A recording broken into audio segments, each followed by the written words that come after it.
კეთილი.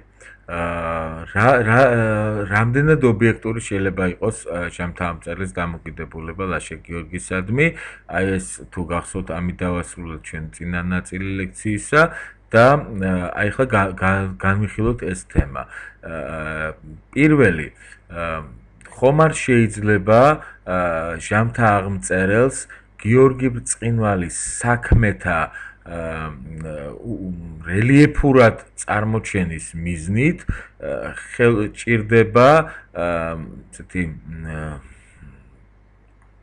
კონტრასტული ფონის შექმნა მის წინამორბედ მეფეთა მოღვაწეობის უარყოფითად შეფასებიდან გამომდინარე. ანუ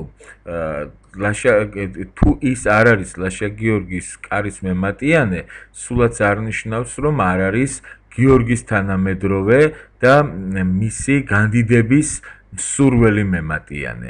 და რამდენად გამოადგება, რამდენად ხელს შეუწყობს მის ამ ჩანაფიქს ის, რომ გიორგის წინამორბედი მეფეები იქნებიან ერთმანეთზე უარესნი. მათ დროს ქვეყანა მხოლოდ უკან მიდის, მათ დროს საზოგადოება მხოლოდ ზნეობრივ დეგრადაციას განიცდის, თითოეული ეს მეფე ერთმანეთზე უარესია და წარმოიდგინეთ ამ დროს სრულიად განსხვავებული მეფე ხდება საქართველოს საჭედპყრობელი გიორგი მეხუთე, ანუ ასეთ შემთხვევაში ხდება ისტორიკოსისაგან ხაზის გასმა წინა პერიოდის ნაკლოვანებებზე. მე არ ვამტკიცებ ამ დებულებას, მაგრამ არსებობს ასეთი თვალსაზრისი და არ ვამტკიცებ მეთქი კი ვთქვი, მაგრამ თლად სიმართლისაგან შორს მდგარად მაინც არ მიმაჩნია, იმიტომ რომ მაინც ვთვლი, რომ ისტორიკოსის პოზიცია ლაშა გიორგის მიმართ, რუსუდანის მიმართ, თუმცა რუსუდანი ხა პირადად ჩემთვის ნამდვილად არ არის თამარის გამეორება, მაინც არის სუბიექტური. თითქოს ზალად გამძაფრებას იმ უარყოფითი ფონისა, იმ უარყოფითი ვითარებისა ისტორიკოსი ცდილობს. გარდა ამისა, არსებობს კიდევ ერთი მიზეზი, რომ ჩვენ თლად ობიექტურ პოზიციად არ ჩავთვალოთ ისტორიკოსის ეს შეფასებები, რაზეც ვიმსჯელეთ. ეს არის მისი მსოფლმხედველობა. რით ხსნის ისტორიკოსი მონღოლთა გაბატონებას საქართველოს? ფაქტია, რომ თამარის დროს არც ერთ მტერს საქართველო არ დაურბევია, ჩვენს ქვეყანაზე არ უბატონია, აქედან გამომდინარე თამარის ეპოქა დიდებულია.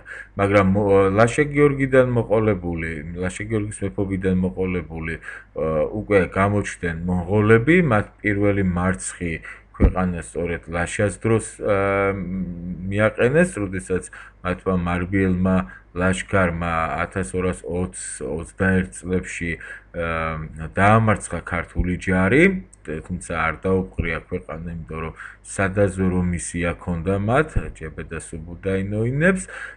შემდეგ რუსუდანის დროს მოხდა სასტიკი მარცხი ჩვენი ჯალალედინთან, ხორეზმ შაჰთან, თუმცა თავისი ქვეყნიდან დევნილთან და შემდეგ უკვე 1235 წლიდან სულაც იწყება მონღოლთა ბატონობის 100 წლეული ჩვენს ქვეყანაში.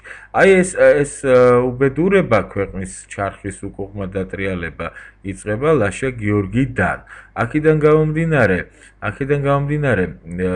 უნდა ახსნას მეფემ, უნდა ახსნას ისტორიკოსმა რა მოხდა, რა შეიცვალა, რამ გამოიწვია ის, რომ დიდებული ეპოქა ქართველთა ძლიერებისა ჩაანაცვლა ამ უბედურმა ეპოქამ.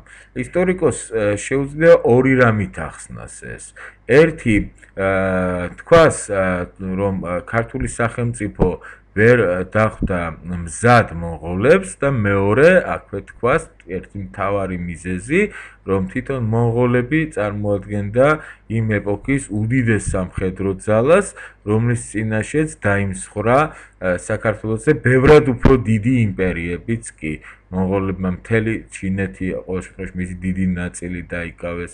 ხვარაზმელთა უზარმაზარი იმპერია შუა აზიაში დაიკავეს, ირანი დაიპყრეს, ბაღდადი დასცეს და ხალიფა აბასიანთა მმართველობას წერტილი დაუსვეს, წინა აზიაში გაიჭრნენ, ერთი ეგვიპტე შეაჩერა, ერთი ეგვიპტის დაპყრობა ვერ მოახერხეს მას. ბოლოს და ბოლოს რუსეთი დაიკავეს, ხო და ოქროს ურდო იქ ჩვენთან შედარებით 100 წლით უფრო ხანგრძლივად ბატონობს რუს მოსახლეობაზე, რუსულ სამთავროებზე. ეს შეუძლია თქვას და თუ ამ კონცეფციით ახსნის, ამ მიდგომით ახსნის მონღოლთა ბატონობას, მაშინ ჩვენს ნაკსაც დაინახავს, რა თქმა უნდა, ამანაც ხელი შეუწყო ალბათ, მაგრამ ასე მძაფრად წარმოჩენა ჩვენი ნაკლოვანი მხარეებისა ისტორიკოს არ დაჭირდება, რატომ? იმიტომ რომ მონღოლთა გან საქართველოს დაპყრობას ალბათ ჩვენი მდგომარეობა ხელს უწყობდა, მაგრამ ამას უფრო ობიექტური მიზეზებიც განაპირობებდა, თვითონ მონღოლთა ძალა, მათი სამხედრო შესაძლებლობები. ისტორიკოსი საქმეც ეგ არის, რომ ამ მიზეზით არ ხსნის მონღოლთა ბატონობის დამყარებას საქართველოში. ისტორიკოს მიაჩნია, რომ მონღოლთა ბატონობა ჩვენს ქვეყანაზე დამყარდა არის შედეგი ღვთის რისხვისა. არა თვითონ მონღოლები მოვიდნენ, მონღოლებმა დაგვიპყრეს, როგორც მონღოლებმა, არამედ მონღოლები წარმოადგენდნენ ღვთის ხელში რაღაც ძალას, მათრახს, რომლითაც ღმერთს სურდა თავისი რისხვა გამოეხატა ქართველ მოსახლეობაზე. ღმერთი კი როგორია? სამართლიანია. უსამართლოდ ის, უსაფუძვლოდ ის, ასეთ რისხვას არცერთ ხალხს არ დააწევს. ესე იგი, რახან მონღოლთა ბატონობა მძიმე აღმოჩნდა და უმძიმესი იყო, რა თქმა უნდა, ნიშნავს, რომ ღვთის რისხვაც ყოფილა ძალიან ესეთი მძაფრი, ძალიან რისხვას წარმოადგენდა, ანუ თითქმის გამანადგურებელ რისხვას. ასეთი რისხვის გამოწვევა სჭირდება ძალიან სერიოზული მიზეზი. რით შეიძლება იყოს გამოწვეული ასეთი ღვთის რისხვა? იმით, რომ ქართველებმა ჯარის რაოდენობა შეამცირეს, მხოლოდ იმით, რომ მაგალითად ქართული ჯარს მოუძველდა იარაღი, ან იმით, რომ ქართველები უფრო მცირე რიცხოვანი იყვნენ, ასეთ შემთხვევაში ღვთის რისხვა კი არ არის, მონღოლთა ძლიერება ყოფილა გამსაზღვრელი გამარჯვებისა. რაც შეუძლია ასეთი ღვთის რისხვა გამოიწვიოს და შეუძლია გამოიწვიოს ხალხის ზნედაცემულობა. ანუ რახან ღვთის რისხვა დადგა, და ამით ხსნის მონღოლთა ბატონობას ჟამთაღწერელი, ესე იგი მიზეზი ამის გამოწვევისა, ამ რისხვის გამოწვევისა უნდა ყოფილიყო ძალიან სერიოზული, სხვანაირად ქრისტიან მოსახლეობას ღმერთი მათზე მონღოლთა ბატონობით არცერთ შემთხვევაში არ გაწირავდა და ესეთი საფუძველს მისცემდა ღმერთს, მხოლოდ ის თუ ქართველი ხალხი დიდიან პატარიანა იქნებოდა არა ზნეობრივად მტკიცე, არამედ ზნეობრივად დაცემული. საიდან უნდა დაიწყოს ეს ზნეობრივი დაცემა? უნდა დაიწყოს არა თამარის ეპოქიდან, არამედ ლაშა გიორგის ეპოქიდან, იმიტომ რომ მაშინ გამოვლინდა პირველად ეს რისხვა მონღოლების სახით. და მეორე მხრივ თუნდაც ამ ეპოქაში ვინ უნდა იყოს ამ ზნეობის შემარყეველი? ერთი რიგითი მიწათმოქმედი ვაჭარი, თუნდაც დიდმოხელე შეუძლია მას ამხელა გავლენა საზოგადოებაზე, რომ ეს ზნეობრივად მაღალი ქართველობა თამარის ეპოქაში ესე დასეს ძირს. არ შეუძლია. ამის გაკეთება, ამის დაწყება შეუძლია მხოლოდ მეფეს. ანუ მეფე ძალიან ცუდია, მეფის სიცუდე, მეფის უზნეობა, მისი ნაყროვანება, მისი მიდრეკილება უზნეობისკენ, მისი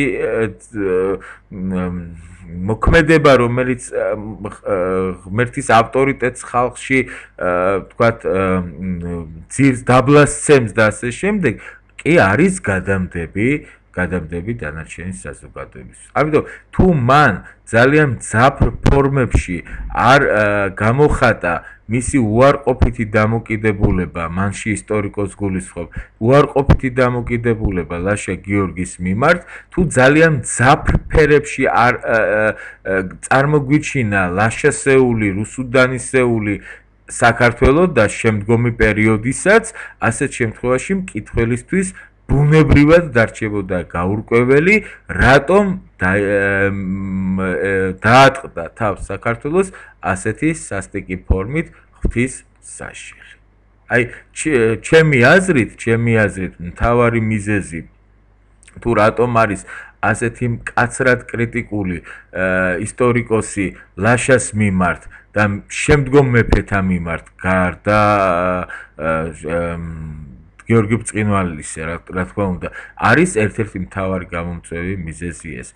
თვითონ გიორგი ბრწყინვალის დროს რომ საქართველოს განთავისუფლდა, რით განთავისუფლდა? დაუსვათ ეს კითხვა ჟამთა აღმწერელს. რა ამისთანა ჯარი შექმნა ლაშა გიორგი ბრწყინვალემ რომ მონღოლები დაამარცხა?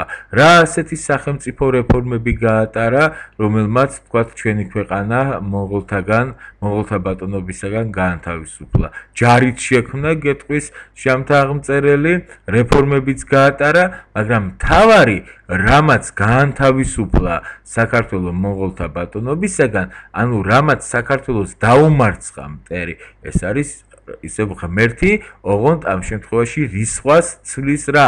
წყალობა. ღვთის რისხვას ცვლის ღვთის წყალობა. რით შეიძლება შეცვალოს ღვთის რისხვა, ღვთის წყალობა? იმით რომ განსხვავებით ლაშა გიორგის ეპოქის საქართველოსი, გიორგი ბრწყინვალის ეპოქის საქართველო, მეფობის დროინდელი საქართველო არის ზნეობრივად მტკიცე. აი ეს გარდასახვა როდესაც მოხდა, როდესაც უზნეობა ზნეობამ შეცვალა, ბოროტებისკენ ტოლვა სიკეთის ქმნა შეცვალა, ღმერთმაც რისხვა შეაჩერა მონღოლთა სახით ჩვენზე გამოვლენილი და რისხვა შეცვალა უკვე წყალობით, ანუ მონღოლთა ბატონობას წერტილი დაესვა და მოხდა საქართველოს განთავისუფლება. აი ეს არის ძირითადი კონცეფცია ჟამთა აღმწერლისა და ეს კონცეფცია თავისთავად უკვე სუბიექტურს ხდის მის დამოკიდებულებას თუნდაც ლაშა გიორგის მიმართ. ჩვენ ვიცით რა ეწოდება უკვე ამ კონცეფციას, ამიტომ მას დიდი განმარტება ჩვენგან აღარ ჭირდება. ისტორიკოსი, დიახ, ჟამთა აღმწერელი პროვიდენციალიზმის მიმდევარია, იმიტომ რომ რაც ახლა ვთქვი, ეს არის ტიპიური პროვიდენციალიზმი, მას წამს რომ მონღოლთა შემოსევა ღვთისმსაჯელი იყო, ცოდვათა გამრავლების გამო მოვლენილი, ხოლო მონღოლთა ბატონობის გაუქმება საქართველოზე ღვთის წყალობა იყო, რაც გამოიწვია არა ცოდვათა გამრავლებამ, არამედ ცოდვათა შემცირებამ და ქართველი ხალხის ისევ მაღალ ზნეობრივმა ცხოვრებამ.